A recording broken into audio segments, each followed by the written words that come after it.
Hello, guys. Braxcast time once again. This is the 124th episode of the Braxcast, and we've got three more Exclave books to talk about. So we're going to get right into this, and I think refining the format a little bit because I got that, Braxcast logo as the intro, and we're going to just go right into these three books. So this is Villains Noir. So we're going to start off with Fontaino Exclave #2. So of course, Darren Fontaino is basically one of the main antagonists of the ill-advised arc, if not the main antagonist, because Santuan kind of falls to the back burner, and Darren Fontaino, of course, has, let's say, more history of Lysum than Santuan does. So it's only fitting that he does get his own book, and I think it's very fitting that it happens during the Exclave event, which I mentioned beforehand, that it really is a good way to experiment with giving characters that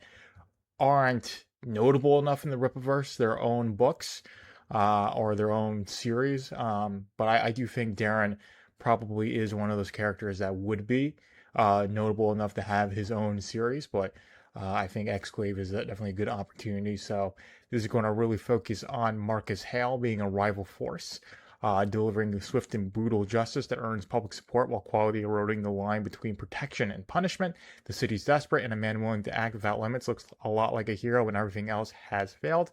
As their paths collide, Darren sees what others do not. Marcus is not restoring order, he's teaching the city to lose it. It's not a story about good against evil, it's about which kind of fear you can survive. And this is going to be written by Carol Brown, with Lucas Assistis doing the interior art and Pedro Estuco doing the colors. And of course, Invisible Art Studio is doing the lettering. And this is a 56 pager, as is the typical, basically, format. The only book in the pre-order format, as I mentioned this so many times, is Great War Separation #4. But the reservation cutoff is the 11th of December of this year, 2026. And then the 2nd of March, 2027 is when this book will release. And we do have 4 covers. So we've got the A cover right here. This is by Laura Kings. So you've got Darren basically in like facing down 2 guys with guns. He's got his whiskey in one hand, cigar in another. It's definitely a very on-brand cover for Mr. Fontaino. Cover B is by the great Pal Rodricks with Prasad Rayo doing the coloring, and this is featuring Marcus Hale. He's got like the 3-piece suit. He's got the cigar in hand, and he's got the night view of skyscrapers from a penthouse, and it's very emblematic of that.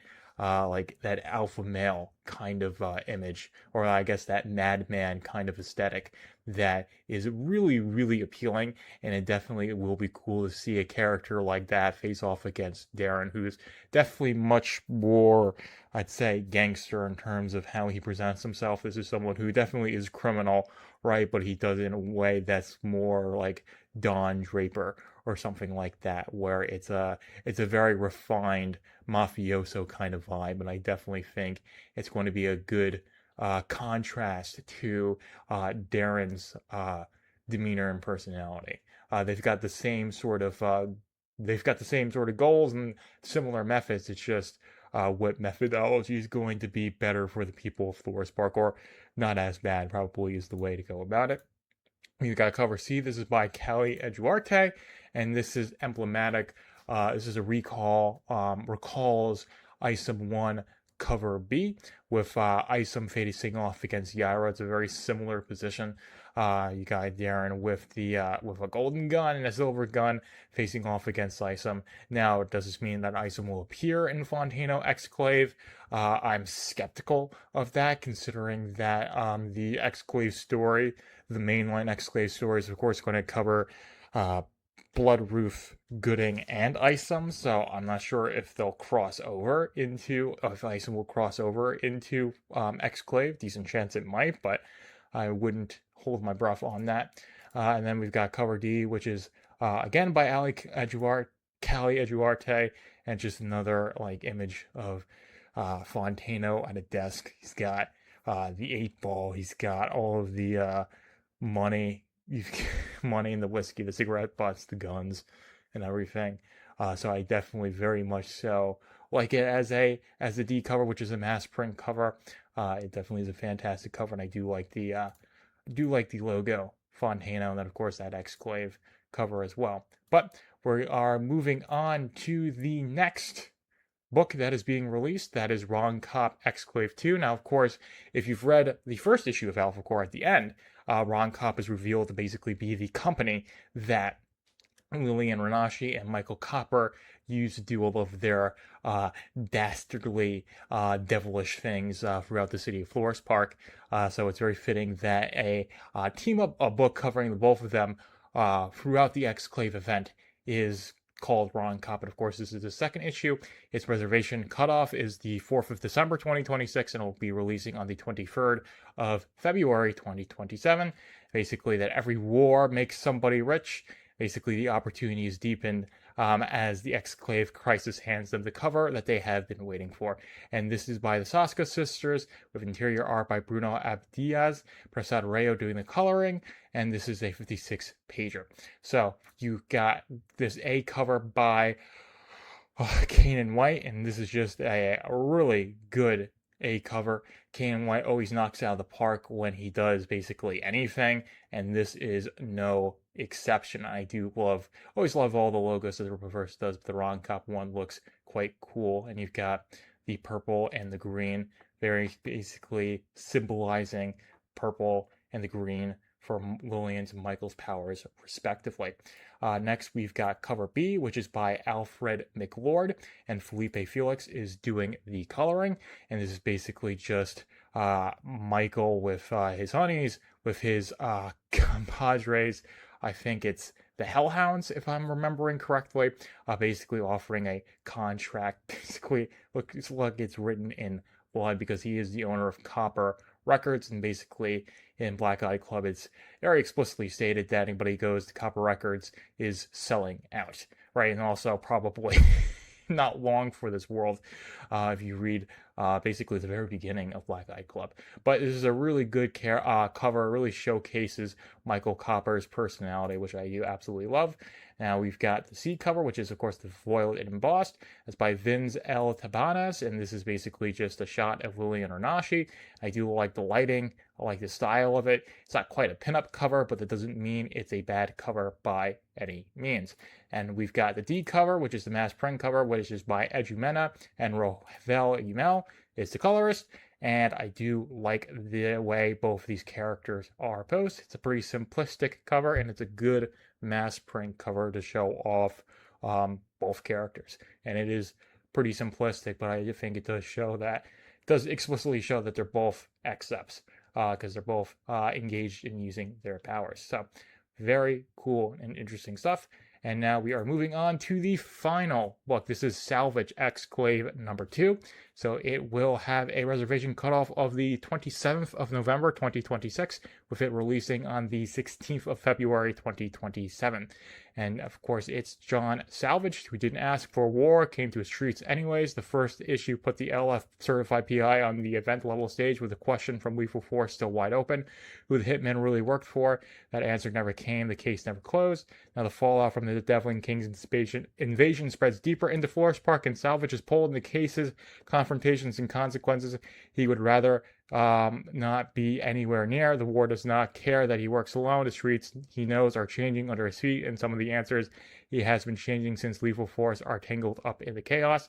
This is the PI's private investigator's eye view of the event. Street level personal, getting worse by the page. The case never closed. The war just made it bigger.